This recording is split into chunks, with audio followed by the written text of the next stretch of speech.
Hello and welcome back. So let's start with Environment Protection Act. पहले हमने बात किया था एयर एक्ट, वाटर एक्ट के बारे में।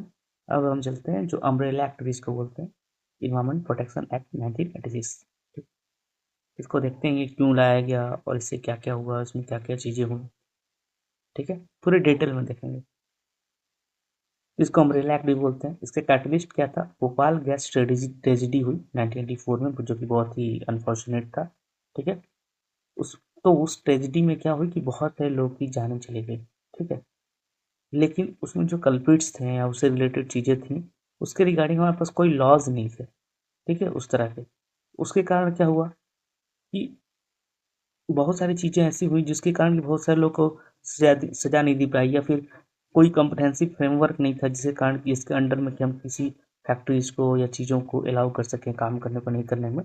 तो उसके लिए हम लाए इन्वायरमेंट प्रोटेक्शन एक्ट। ठीक है, 1986 ईपीए।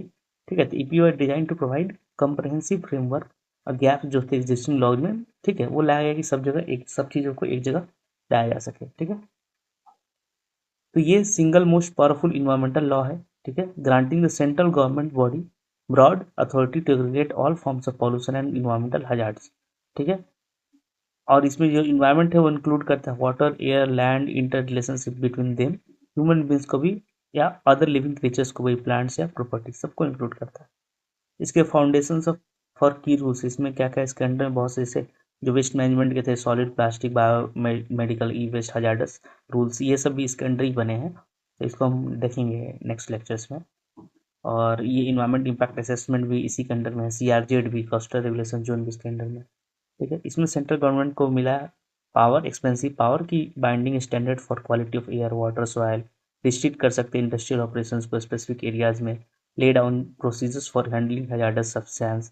ठीक है, डायरेक्ट ऑर्डर्स दे सकते हैं कि क्लोजर को या प्रोविजन को, इंडस्ट्री को, ऑपरेशंस को या प्रोसेस को। ठीक है,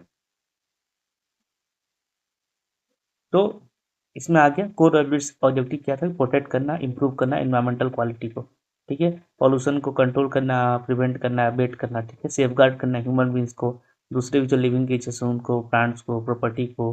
ठीक है, इम्प्लीमेंट करना इंटरनेशनल डिसीजन को। तो इनेक्टेड किसी इश्यूएंस में किया गया था, एक तो भोपाल गैस ट्रेजेडी जो हुई थी इमीडिएटली, दूसरा था कि स्टॉकहोम कॉन्फ्रेंस में सेट किया गया था कि कुछ कुछ चीज़ें गाइडलाइंस को उसके अकॉर्डिंग कि भाई ये रूल्स होने चाहिए, तो उसके हिसाब से बनाए गए। इसमें की प्रोविजंस क्या? सेंट्रल गवर्नमेंट का पावर है कि नेशनल स्टैंडर्ड सेट कर सकते हैं, इंडस्ट्रीज और ऑपरेशंस को रेगुलेट कर सकते हैं। ठीक है, सेफ गार्ड के जो प्रोसीजर्स वो बना सकते हैं, प्रीमिसेस को इंस्पेक्ट कर सकते हैं। ठीक है, और इसमें सीपीसीबी, एसपीसीबी और भी जो बॉडीज है उनका एफर्ट लगता है। हजार्डस सब्सटेंस को स्टोरेज या रेगुलेशंस के रूल्स बना सकते हैं, या ये जो सर्टेन प्रोजेक्ट्स के लिए मैंडेटरी है उसके लिए आप वो कर सकते हैं, मैंडेट कर सकते हैं कि इन्वायरमेंट इम्पैक्ट असेसमेंट करना होगा कि अगर आप कोई फैक्ट्री लगा रहे हैं, कुछ काम कर रहे हैं, तो उसका क्या इम्पैक्ट पड़ेगा इन्वायरमेंट पे, वो पेनल्टीज लगा सकते हैं। ठीक है, 5 ईयर्स का इम्प्रिजमेंट, स्ट्रिक्ट पेनल्टीज और 1 लाख तक का, या फिर दोनों। ठीक है, और बाकी इसमें सिटीजन्स जो है कंप्लेंट फाइल कर सकते हैं 60 डेज नोटिस के बाद। ठीक है, कंप्लेंट आफ्टर 60 डेज नोटिस देंगे, उसके बाद सिटीजन कंप्लेंट फाइल कर सकते हैं। ठीक है, एडजुकेटिंग ऑफिसर्स होते हैं इसमें। इसके अंदर ही क्या क्या है? वाटर एक्ट इसके अंदर है, एयर एक्ट है, वाइल्ड लाइफ एक्ट है, फॉरेस्ट एक्ट है, ये सबको इसके अंदर ला दिया गया। ठीक है, इसके अंदर इन्वायरमेंट प्रोटेक्शन एक्ट के अंदर में, ताकि एक साथ सारा चीज होलिस्टिक अप्रोच की तरह काम कर सके। ठीक है, अब इसमें आता है बेसिक, इसकी बेसिक फैक्ट जानते हैं। तो इनेक्टमेंट कब हुई थी? तो 19 मई 1986। ठीक है, और इफेक्टिव कब हुआ था? नवंबर 1986 में। ट्रिगर इवेंट क्या था? Bhopal gas tragedy. Constitutional basis क्या है? आर्टिकल 253, जो कि इंटरनेशनल ट्रीटीज को इम्प्लीमेंट करने के लिए आर्टिकल है, कि इंटरनेशनल ट्रीटी साइन हुई, इसके बारे में हमने बात किया था पहले भी। तो उसको इम्प्लीमेंट करने के लिए अपने यहाँ कोई एक कॉन्स्टिट्यूशनल एक्ट लाना होता है। ठीक है, पार्लियामेंट में पास करना होता है, तब जाके उसको इम्प्लीमेंट कर सकते हैं। तो स्टॉकहोम कॉन्फ्रेंस के मद्देनजर इसको लाया गया था। नोडल एजेंसी क्या है इसका? Ministry of environment, forest and climate change. अब ऑब्जेक्टिव क्या है कि कोऑर्डिनेट करना activities of various regulatory agency, जैसे स्टेट का, सेंट्रल का है। Provide a comprehensive umbrella law for environmental protection. Regulate करना डिस्चार्ज की पॉल्यूटेंट्स और हैंडलिंग करना हजार्डस सब्सटेंस का। ठीक है, फिर डेटर करना, पनिशमेंट देना। ठीक है, जो कि इंडेंजर कर रहे हैं इन्वायरमेंट को। फिर है की डिफिनेशन जो कि सेक्शन 2 में दिया है। तो इन्वायरमेंट का डिफिनेशन क्या है, तो उसमें इंक्लूड किया है water, air, land at their interrelations between them, human beings and other living creatures. ये सबका इन्वायरमेंटल पॉल्यूटेंट्स के बारे में क्या डिफिनेशन है, तो any substance solid liquid gas in concentration injurious to environment. ठीक है, हजार्ड सब्सटेंस को क्या दिया हुआ है सेक्शन 2 में, ये भी है कि any substance chemically liable to cause harm to humans, plants और प्रॉपर्टी। ध्यान देना है कि ह्यूमन, प्लांट्स और प्रॉपर्टी तीनों के बारे में। ठीक, फिर पावर ऑफ सेंट्रल गवर्नमेंट क्या है, को स्ट्रेंथ, तो सेक्शन 3 में दिया है कि power to take any measures necessary to protect and improve the environment. ठीक है, स्टेटिंग स्टैंडर्ड, इन्वेस्टिगेशन, ठीक है, कोई भी मेजर्स ले सकते हैं इन्वायरमेंट को प्रोटेक्ट करने के लिए। सेक्शन 5 में डायरेक्शंस दिए हैं, ये तो टीथ ऑफ द एक्ट, मतलब मेन एक्ट का मेन प्रोसेस यही है कि centre can issue directions for closure, prohibition और regulation of any industry, stop electricity water supply. ठीक है, इलेक्ट्रिसिटी वाटर सप्लाई को बंद कर सकता है इस एक्ट के तहत, ध्यान रखना है। कई बार ना इलेक्ट्रिसिटी आ जाता है स्टॉप, तो लगता है नहीं नहीं इस एक्ट में थोड़ी होगा, नहीं इसी एक्ट में सेक्शन 5 में। और डायरेक्शन दे सकता है क्लोजर करने के लिए, प्रोहिबिट करने के लिए, रेगुलेट करने के लिए कोई भी इंडस्ट्री को। फिर सेक्शन सी आता है, रूल्स बताता है, power to frame rules regarding, जो भी रूल्स बनते हैं ना, air water rules, noise pollution के रूल्स बनते हैं, ये सब सेक्शन 6 जो है इन्वायरमेंट प्रोटेक्शन एक्ट का, उसके अंदर में मिला हुआ है। ठीक है, फ्रेम करने के लिए पावर। ठीक है,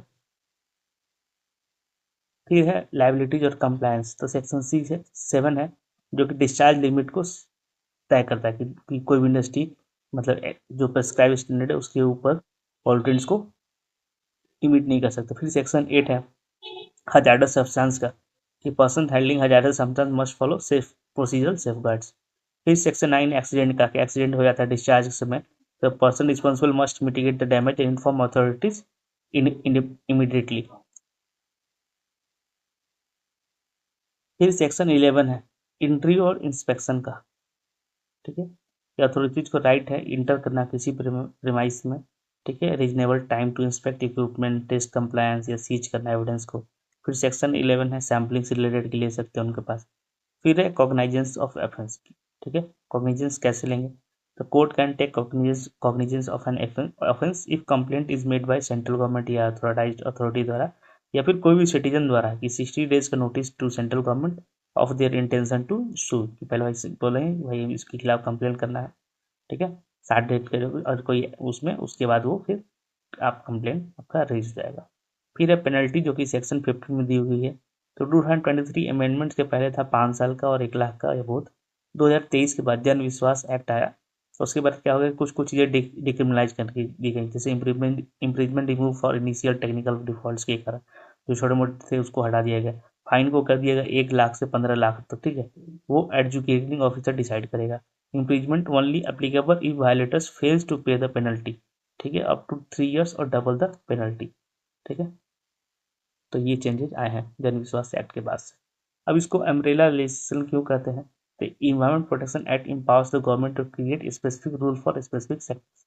जैसे कि कोस्टल एरियाज का भी इसके अंडर में है, जैसे कोस्टल रेगुलेशन जोन्स है। ठीक है, तो उसके बारे में भी है।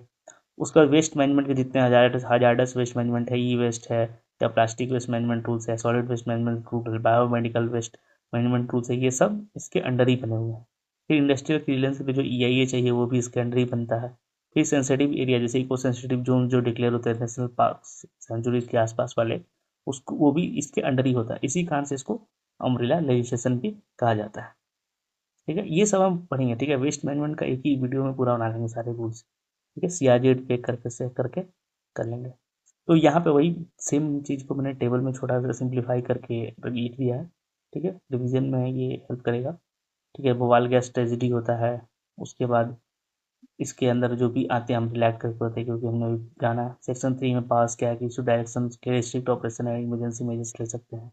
या ये आया 2006 में डिटेल रूल्स, इसमें 2 कैटेगरी होते हैं, ए कैटेगरी बी का, वो पढ़ेंगे हम। फिर लीगल प्रिंसिपल्स कौन से, प्रिकॉशनरी प्रिंसिपल है, पॉलिटर प्रिंसिपल्स है। ठीक है, जो कि वेल्लोर सिटीजनशिप फॉरम्स केस में आया था। फिर CRZ की नोटिफिकेशन है, तो ये सब चीज़ें इसमें हम पढ़ेंगे। ठीक है, तो ये सब चीज़ें हैं। तो ये था बेसिक छोटा सा शॉर्ट में इन्वायरमेंट प्रोटेक्शन एक्ट के बारे में। ठीक है, नेक्स्ट हम देखते हैं इसे जो इसके अंदर या कोस्टल रेगुलेशन जोन्स या जो भी है पॉलिसी उसके बारे में हम पढ़ेंगे। ठीक है, तो मिलते हैं नेक्स्ट लेक्चर में। यहाँ तक आप देखें तो आपका बहुत बहुत धन्यवाद और थैंक यू। और इसको अगर अच्छा लगा तो प्लीज़ शेयर करें, लाइक करें, कमेंट करें कि क्या चीज़ अच्छा लगा, क्या अच्छा नहीं लगा, वो भी बताएं, सो दैट कि हम इम्प्रूव कर सकें। Thank you.